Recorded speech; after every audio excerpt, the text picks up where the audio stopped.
नाज़रीन कराम, आगाज इस खबर के साथ करेंगे कि हुकूमत को अब थोड़ी समझ आना शुरू हो गई है। जिस तरह वो एक तरफा चीजें करना चाहती हैं वो नहीं होंगी। पहली बात यह कि चीफ इलेक्शन कमिश्नर की गिरफ्तारी का मामला पाकिस्तान तहरीक इंसाफ ने आज न सिर्फ जेल भरो तहरीक के हवाले से बता दिया। आज असद उमर जमान पार्क के बाहर प्रेस कॉन्फ्रेंस कर रहे थे। उन्होंने बताया कि हम 24 घंटों के नोटिस पर जेल भरो तहरीक का आगाज कर सकते हैं। एजाज चौधरी ने कहा कि सब लोग गिरफ्तारियां देंगे मगर हम इमरान खान को गिरफ्तार नहीं होने देंगे। तहरीक इंसाफ ये कह रही है कि इलेक्शन की तारीख देकर आइन से इनहराफ खत्म किया जाए। पाकिस्तान तहरीक इंसाफ ने कहा कि इलेक्शन की तारीख क्यों नहीं दी जा रही। इस पर तहरीक इंसाफ ने कहा कि आईनी माहिर ने राय दी है कि इलेक्शन की तारीख ना देने की वजह से सिकंदर सुल्तान की गिरफ्तारी होनी चाहिए। वो सिकंदर सुल्तान राजा जो तौहीन इलेक्शन कमिश्नर के केसेस सुन रहे हैं, वो सिकंदर सुल्तान राजा जिनके लिए रेड जोन में दाखिले की इजाजत दी गई और इनके साथ इजहार यकजहती की इजाजत भी दी गई है। पाकिस्तान तहरीक इंसाफ ने बाज़ाब्ता तौर पर कह दिया कि चीफ इलेक्शन कमिश्नर की गिरफ्तारी बनती है। आया इमरान खान को गिरफ्तार करना है, सिकंदर सुल्तान राजा को करना है। दूसरा, लाहौर के अंदर पाकिस्तान तहरीक इंसाफ ने अहम इजलास किया जहां पर खान ने कहा कि इलेक्शन कमिश्नर और गवर्नर पंजाब इंतखाबात की तारीख देने में जानबूझकर ताखीर कर रहे हैं। इसमें असद उमर समेत अहम अरकान मौजूद थे, लेकिन जो अहम बात थी कि सदर ममलिकत की अपनी किरदार अदा करने की ऑप्शन पर गौर किया गया। इसी दौरान दो ऑप्शन थे, अभी गिरफ्तारी को छोड़ दें। एक किरदार यह है कि सदर पाकिस्तान इलेक्शन की तारीख की तरफ चले जाएं। दूसरी यह है कि आप इस हवाले से तहरीक इंसाफ ने पंजाब और KPK के गवर्नर्स को हटाने का मुतालबा किया है और मुतालबा यह है कि अगर आइन भी ना रहा तो फिर इस मुल्क में कुछ भी नहीं रहेगा। अब सदर ममलिकत को ये इख्तियार हासिल होता है कि वो समझें कि कंडक्ट की खिलाफ वर्जी कर रहे हैं। दोनों गवर्नर चूंकि उनके नुमाइंदे होते हैं और तब तक ऑफिस होल्ड कर सकते हैं जब तक सदर चाहें। अब ये मामला इस तरफ जाना शुरू हो गया। अब किसी भी वक्त खबर आ सकती है कि सुप्रीम कोर्ट ऑफ पाकिस्तान ने एक नोटिस जारी कर दिया, कॉज लिस्ट में ये फैसला हो जाएगा। आपको याद होगा कि chief justice Lahore high court और chief justice supreme court Umar Ata Bandial की मुलाकात हुई और इसके बाद ही जस्टिस जवाद हसन का फैसला आया था। अगर ये ख्याल है कि इलेक्शन नहीं होने देंगे, ये बंद कमरों वाला फैसला हो सकता है, मगर PP समेत और दीगर जमातें इसका बटन लेने के लिए तैयार ही नहीं। अब गवर्नर कह रहे हैं कि हमें थोड़ी सी वजाहत चाहिए। आज मुलाकातें होती रहीं, सदर की हुई इसहाक डार के साथ, फिर इमरान खान के साथ रब्ता हुआ और फिर सदर के साथ होने वाली गुफ्तगू के बारे में बात भी की गई। एक तरफ शोर मचा हुआ है कि हुकूमत IMF के कहने पर अरबों रुपए के टैक्स लगाना चाहती है। इस पर फवाद चौधरी ने कहा कि नोटिफिकेशन किसी सूरत में नए टैक्स असेंबली की मंजूरी के बगैर नहीं लगाए जा सकते। सदर ममलिकत को खराज तहसीन जिन्होंने इसहाक डार के इस अहमकाना फैसले को रद्द किया। हुकूमत के लिए आइन की कोई हैसियत ही नहीं रही। सदर ममलिकत ने कहा कि भाई, आप इस सारे मामले को जो ऑर्डिनेंस के जरिए करना चाह रहे हैं, ये आइन के साथ मजाक है। ऑर्डिनेंस इस वक्त होता है जब असेंबली सेशन में ना हो, तो अगर कोई हंगामी सूरत हाल हो जाए तो थोड़ी टर्म के लिए आप ऑर्डिनेंस करते हैं। अब सदर ममलिकत ने कहा कि जो IMF के साथ यकीन दहानियां करवाई हैं वो बिल्कुल ठीक हैं, मगर आइन को तोड़ कर नहीं कर सकते। आप मालियाती बिल को कौमी असम्बली से मंजूर करवाएं, लेकिन इनकी परेशानी ही है अब इस वक्त ज्वाइंट सेशन चल रहा है। ज्वाइंट सेशन को मौखर करती है तो कौमी असम्बली और सेनेट के इजलास बुलाकर बिल मंजूर करवाया जाएगा। तो अब सवाल ये पैदा होता है कि सदर वो भी नहीं बुलवाएंगे, लेकिन फिलहाल उनको अंदाजा होगा कि सदर की अहमियत क्या है।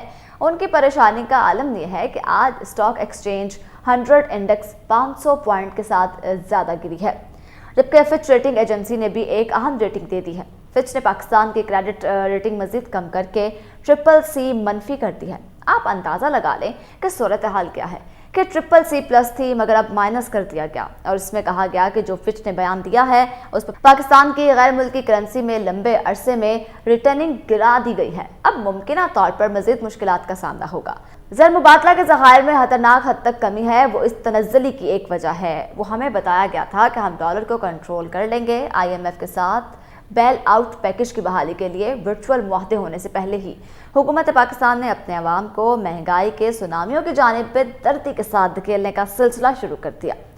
गुज़िश्ता हफ्ते पाकिस्तान आने वाले IMF मिशन ने इस्लामाबाद में पाकिस्तान वफ्द से 10 रोज़ तक जारी रहने वाले मुज़ाकरात दानिस्ताना बेनतीजा रखे और वर्चुअल मुआहदे के लिए इसे IMF की जानिब आयद की जाने वाली शराइत पर पेश की अमल दरामद का कहा। चुनाचा पाकिस्तान के हुकाम ने IMF की महज $1.1 अरब की दूसरी किस्त की बहाली की खातिर बेबसो मजबूर अवाम को कंछुरी से ज़बाह करने का सिलसिला शुरू कर दिया है। हुकूमत की जानिब से गुज़िश्ता रोज भी मुजव्वज़ा मुआहदे की शराइत के मुताबिक घरेलू, सनती और पावर सेक्टर के लिए गैस के निर्खों में बेमुहाबा इजाफा कर दिया गया है, जबकि विफाकी काबीना पहले ही बिजली की कीमत बढ़ाने के लिए इजाफी सरचार्ज लगाने की मंजूरी दे चुकी है। इस सिलसिले में वफाकी वज़ीर ख़जाना इसहाक डार की ज़ेर सदारत ECC के इजलास में वजारत तवानाई के पेट्रोलियम डिवीजन की समरी मंजूर की गई है। इजलास में माली साल 2022-23 के लिए गैस सेल प्राइस और हर किस्म के गैस सारिफिन के लिए टैरिफ में इजाफे की समरी पेश की गई, जिसमें जनवरी तक जून 2023 के अरसा के लिए गैस की कीमतों में इजाफा तजवीज़ किया गया। ECC ने इसकी फिलफौर मंजूरी दे दी है। जराये का यह भी कहना है कि उगरा की सिफारिशात में तमाम सारिफिन के लिए 75% तक गैस महंगी करने की तजवीज़ दी गई थी। इसी तरह ECC के इजलास में वजारत इक्तिसादी अमूर की तरफ से G20 की डेट सर्विस को मुअत्तल करने की समरी पेश की गई, जबकि वजारत तहफ़ीफ़ गुरबत की जानिब से BISP का बजट बढ़ाने की समरी पेश की गई। चुनाचा ECC ने BIS से 40 अरब रुपए की ज़िमनी ग्रांट की मंजूरी दी। इजलास के फैसले के तहत गैस की कीमतों में इजाफा CNG समेत तमाम शोबों के लिए किया गया, जो 1 जनवरी से 30 जून तक नाफिजुल अमल में रहेगा। मुख्तलिफ सेक्टर्स के लिए गैस की कीमत में 16.6% 124% तक इजाफा किया गया। इस इजाफे से सिर्फ 50 क्यूबिक मीट्रिक तक गैस इस्तेमाल करने वाले घरेलू सारिफिन मुस्तस्ना होंगे। बिजली और गैस की कीमतों में इजाफे के बाद हुकूमत मिनी बजट भी तैयार कर चुकी है। इसके तहत वफाकी वज़ीर ख़जाना 170 अरब रुपए के नए टैक्स लगाने का पहले ही इंदिया दे चुके हैं। अगरचे वो इस अमर के दाई हैं कि नए टैक्सेस का कोई बड़ा बोझ आवाम पर ना डालने की कोशिश की जाए, तहम यह मुमकिन नहीं कि आम आदमी नए टैक्सेस से मुतासिर ना हो। आवाम तो बिलवास्ता टैक्सों से भी बराह रास्त मुतासिर होते हैं, जैसे पेट्रोलियम मसनूआत के निर्ख बढ़ने से ट्रांसपोर्ट के किरायों के अलावा तमाम अशिया खुर्द-ओ-नोश के निर्खों में भी इजाफा हो जाता है। इसी तरह बिजली गैस के निर्ख बढ़ते हैं तो फैक्ट्री मालिकान आम आदमी के ज़ेरे इस्तेमाल अपनी मसनूआत के निर्ख भी बढ़ा देते हैं, जबकि अद्वियात के निर्ख बढ़ने से भी गरीब आदमी बिलखुसूस तनख्वाहदार तबका ज्यादा मुतासिर होते हैं, जिनके महदूद बजट में पहले ही आसाइशात वाली जिंदगी बसर करने की गुंजाइश मौजूद नहीं होती। अब मुजव्वज़ा मिनी बजट में 170 अरब रुपए के नए टैक्सेस लगेंगे तो यह थोड़ा दर हकीकत अवामुल नास के सरों पर ही बरसेगा। मिनी बजट के जरिए GST की शरह 17% से बढ़ाकर 18% करने की तजवीज़ है, तो GST के ज़िम्मे में आने वाली जो अशिया आवाम के ज़ेरे इस्तेमाल हैं वो GST की शरह में होने वाले इजाफे से खुद को भुलाकर बेच पाएंगे। जिन अशिया पर जिंदगी का दारो मिदार है वो मरता क्या ना करता कि मुसद्दिक इन्हें जैसे तैसे खरीदने पर मजबूर करेंगे। वज़ीर ख़जाना का दावा आवाम के साथ मजाक से ही ताबीर होगा। मिनी बजट में नॉन फाइलर्स के लिए दूध पर होल्डिंग टैक्स बढ़ाने का फैसला हुआ तो इससे फिल वक्त मुल्क की करोड़ों आवाम बराह रास्त मुतासिर होगी। इसी तरह सिगरेट, जूसेस और कोल्ड एनर्जी ड्रिंक्स पर भी टैक्सेस बढ़ाने की तजवीज़ ज़ेरे गौर है, तो ये अशिया भी आवाम के लवाज़िमात में शामिल है।